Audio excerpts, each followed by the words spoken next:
नमस्कार। आज हम एक ऐसी सच्ची कहानी पर बात करने वाले हैं जो सुनने में बिल्कुल यकीन करने लायक नहीं लगती।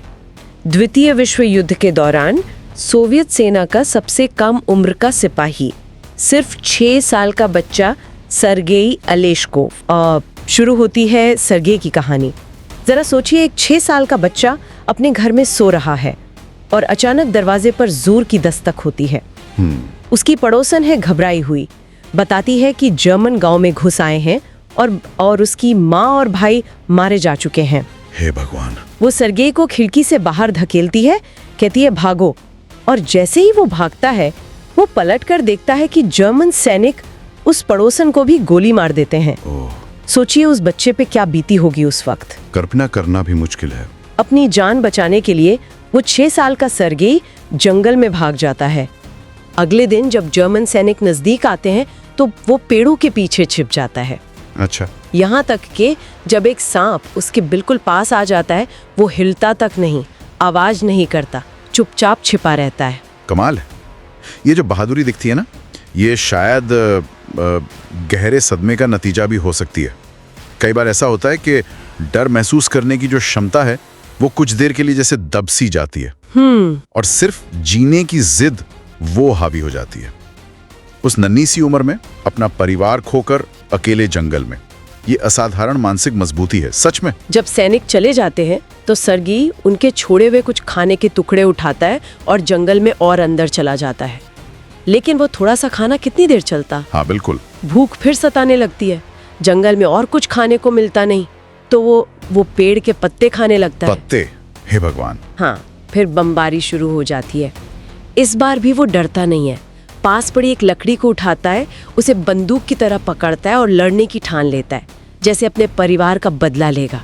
एक मासूम सा संकल्प। लेकिन भूख और प्यास से वो बेहाल था। बारिश का पानी पीकर किसी तरह रात गुजारता है और आखिरकार बेहोश होकर गिर पड़ता है। इस बेहोशी से पहले का जो उसका संघर्ष था वो सिर्फ शारीरिक नहीं था, वो मानसिक भी था। जरा सोचिए उस बच्चे की हालत, अकेला, भूखा, सदमे में, हर पल मौत का डर। किस्मत अच्छी थी उसकी। उसे बेहोश पाने वाले जर्मन नहीं थे, वो रूसी सैनिक थे। अच्छा। वो उसे उठाकर अपने कैंप ले जाते हैं। वहाँ उसकी मुलाकात होती है यूनिट के कमांडर निकोलाई से। जब कमांडर पूछते हैं तो सर्गेई उन्हें बताता है कि कैसे जर्मनों ने उसके परिवार को खत्म कर दिया। ये सुनकर वहाँ जितने भी सैनिक थे और खासकर कमांडर निकोलाई बहुत दुखी होते हैं। एक 6 साल का बच्चा अब पूरी तरह अनाथ। जी। सर्गेई जख्मी भी था थोड़ा, तो उसे इलाज के लिए नर्स कातिया के पास भेजा जाता है। कातिया को देखते ही सर्गेई से एक जुड़ाव सा महसूस होता है। वो उसे बिल्कुल माँ की तरह संभालने लगती है। धीरे धीरे सर्गेई उस कैंप का जैसे हिस्सा ही बन जाता है। उसकी मासूम बातें, उसकी मौजूदगी युद्ध के उस तनाव भरे माहौल में एक ताजगी सी ले आती है। वो सबका लाडला बन जाता है। ये बहुत दिलचस्प है, कैसे युद्ध के मैदान में जहां अपने बिछड़ जाते हैं, खून के रिश्ते टूट जाते हैं, वहां ऐसे अनजाने रिश्ते अक्सर एक मनोवैज्ञानिक सहारा बन जाते हैं। हाँ बिल्कुल। सर्गेई उन सैनिकों के लिए सिर्फ एक बच्चा नहीं था, वो शायद उनके लिए खोई हुई मासूमियत का प्रतीक था, घर की याद का प्रतीक बन गया था। सही कहा। कमांडर निकोलाई भी सर्गेई को बहुत पसंद करने लगते हैं, लगभग अपने बेटे जैसा ही मानने लगते हैं। एक दिन सर्गेई उनसे जिद करता है कि उनकी बंदूक देखनी है। कमांडर उसे दिखाते भी हैं। अच्छा। इसी बीच ये भी दिखता है कि कमांडर निकोलाई और नर्स कात्या मनी मन एक दूसरे को पसंद करते हैं, पर शायद कह नहीं पा रहे। तभी सर्गेई को अनाथालय भेजने की बात उठती है। कात्या तो उसे अपने पास रखना चाहती है, पर कमांडर को उसकी सुरक्षा की चिंता है। जंग के माहौल में बच्चे को रखना खतरनाक हो सकता है ना। हाँ, जाहिर है। इसी दौरान कैंप पर एक जर्मन हमला होता है, जिसे रूसी सैनिक नाकाम कर देते हैं। फिर वो दिन आता है जब सर्गेई को अनाथालय जाना है। उसे लेने के लिए एक सैनिक आता है। कात्या उसे कमांडर के पास लाती है, पर खुद वहां रुक नहीं पाती, चली जाती है। कमांडर निकोलाई भी बहुत भावुक है। उन्होंने सर्गेई के लिए लकड़ी की एक छोटी सी बंदूक बनाई होती है, वो उसे देते हैं। सर्गेई जाना नहीं चाहता। वो बंदूक लेकर कमांडर के गले लग जाता है। बस इसी पल कमांडर का दिल पिघल जाता है। बिल्कुल। वो पूछते हैं, क्या तुम मेरे बेटे बनोगे? सर्गेई फौरन हाँ कहता है, कमांडर उसे कानूनी तौर पर गोद लेने का फैसला करते और इस खबर से पूरे कैंप में जैसे खुशी की लहर दौड़ जाती है। ये महज एक भावनात्मक फैसला नहीं था, ये उस फाउंड फैमिली या बने हुए परिवार का एक ठोस रूप था जो युद्ध जैसी मुश्किल परिस्थितियों में अक्सर देखने को मिलता है। सही। जहां खून के रिश्ते टूट जाते हैं, वहां साझा अनुभव, आपसी देखभाल ये नए और उतने ही मजबूत रिश्ते बना देते हैं। कमांडर ने उसे सिर्फ स्नेह नहीं दिया, उन्होंने उसे एक पहचान, एक परिवार देने का वादा किया। अगली सुबह सर्गेई उठता है तो क्या देखता है कि सैनिकों ने मिलकर उसके लिए एक छोटी सी आर्मी यूनिफॉर्म और छोटे जूते बनाए हैं। अरे वाह! सोचिए वो कितना खुश हुआ होगा। उसे पहनकर वो सबको दिखाने जाता है। तभी जर्मन हवाई जहाज हमला कर देते हैं। ओह, फिर से? हाँ, कमांडर निकोलाई फुर्ती से सर्गेई को बचा लेते हैं। हमले के बाद सर्गेई देखता है कि कई सैनिक घायल हैं। वो उनकी मदद करना चाहता है। वो घायलों के कैंप में जाता है। वहाँ देखता है कि एक सैनिक की आंखें चली गई हैं और उसके घर से चिट्ठी आई है। वो सैनिक सर्गेई से पूछता है, क्या तुम ये चिट्ठी पढ़ सकते हो? और उसे तो पढ़ना नहीं आता था। हाँ, 6 साल का बच्चा कहाँ से पढ़ना आता होगा। लेकिन कमाल की बात यह है कि वो मना नहीं करता। अच्छा। वो चिट्ठी हाथ में लेता है और अपने मन से बनाकर कुछ बोलना शुरू कर देता है। कहता है, तुम्हारी गाय ने अब बहुत सारा दूध देना शुरू कर दिया है। गाय? हाँ। वो सैनिक हैरान होता है, कहता है, मेरे पास तो गाय ही नहीं है। पास लेटा दूसरा सैनिक कहता है, अरे चुपचाप सुनते रहो जो बोल रहा है। सही है। सर्गेई फिर कुछ और बातें बनाकर पढ़ता है और ये सुनकर वहां मौजूद सब घायल सैनिक हंस पड़ते हैं। सोचिए उस दर्द और निराशा के माहौल में वो कुछ पल की हंसी कितनी कीमती रही होगी। बिल्कुल बिल्कुल। उसका वो चिट्ठी पढ़ना सिर्फ मजाक नहीं था, ये उस माहौल में तनाव कम करने का एक तरीका था और शायद खुद को उस नई सैनिक की भूमिका में उपयोगी महसूस कराने का भी एक तरीका था। हाँ, हो सकता है। बच्चे अक्सर ऐसी भूमिकाएं अपना लेते हैं जिनसे उन्हें अपने आसपास की जो भयावहता होती है उससे निपटने में मदद मिले। एक तरह का कोपिंग मैकेनिज्म कह सकते हैं इसे। उसने अनजाने में ही सही उन घायल सैनिकों का ध्यान कुछ पलों के लिए उनके दर्द से हटा दिया। अब सर्गेई पूरी तरह सैनिकों की जिंदगी जीने लगता है।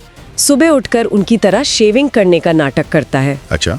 कोई मजाक में पूछता है कि डेट पर जा रहे हो क्या, तो जवाब देता है, सैनिक कभी डेट पर नहीं जाता, हमेशा ड्यूटी पर रहता है।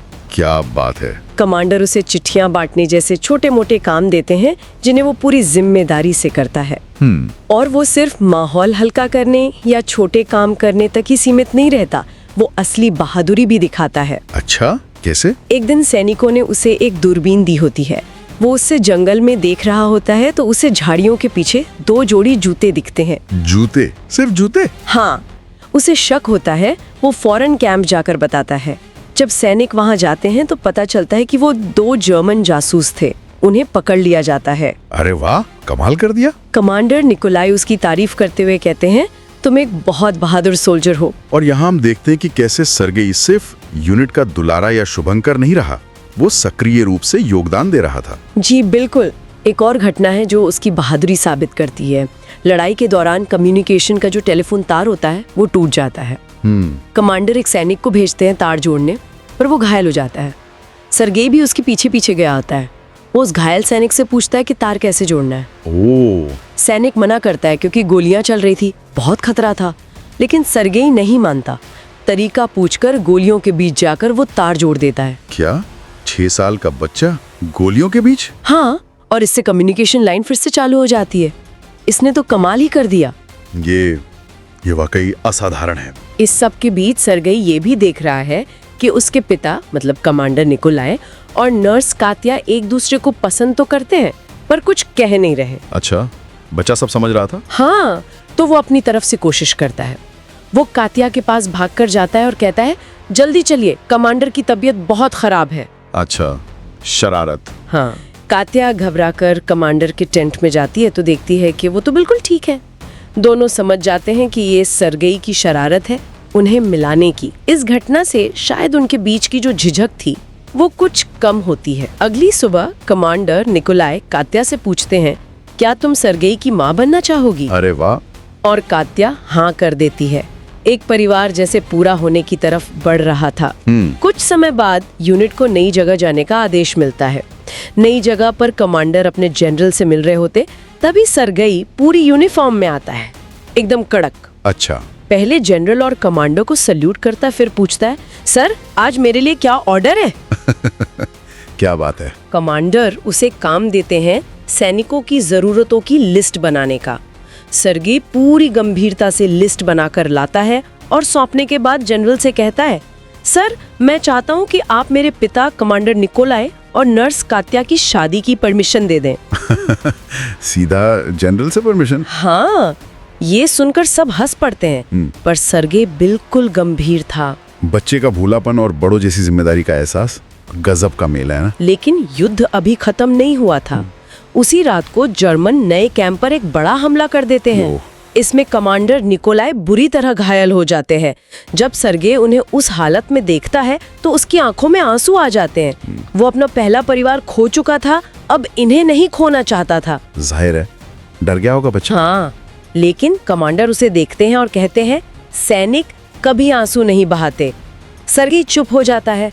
कमांडर इलाज के बाद ठीक हो जाते हैं और वो तीनों सही मायनों में एक परिवार बन जाते हैं। सर्गे की कहानी यही नहीं रुकी। स्टालिन के साथ पोलैंड और फिर जर्मनी तक गया।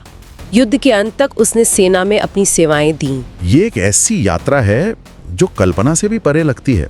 एक 6 साल का बच्चा जो अनाथ हो जाता है, वो न सिर्फ जिंदा रहता है बल्कि एक सैनिक बनता है, पदक जीतता है और एक नया परिवार पाता है, वो भी द्वितीय विश्व युद्ध जैसी भयानक विभीषिका के बीच। तो ये थी सर्गे अलेश्कोव की सच्ची ऐतिहासिक कहानी, असाधारण साहस की, जबरदस्त लचीलेपन की और युद्ध के उस अंधेरे में पनपे अनूठे मानवीय रिश्तों की कहानी।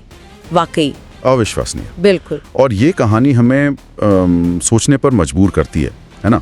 सर्गी की कहानी युद्ध के विरोधाभासों को उजागर करती है। एक तरफ अकल्पनीय क्रूरता है तो दूसरी तरफ उतनी ही गहरी इंसानियत और अपनेपन की तलाश भी है। सही कहा। ये हमें पूछने पर विवश करती है कि क्या बचपन का लचीलापन वाकई असीमित होता है या फिर युद्ध हमेशा एक अमिट निशान छोड़ जाता है, भले ही बाहरी तौर पर सब सामान्य लगे। ये सवाल हमें उस दौर की जटिलताओं और मानवीय जज्बे की गहराई तक ले जाते हैं जिन पर शायद हमें आज भी विचार करने की जरूरत है।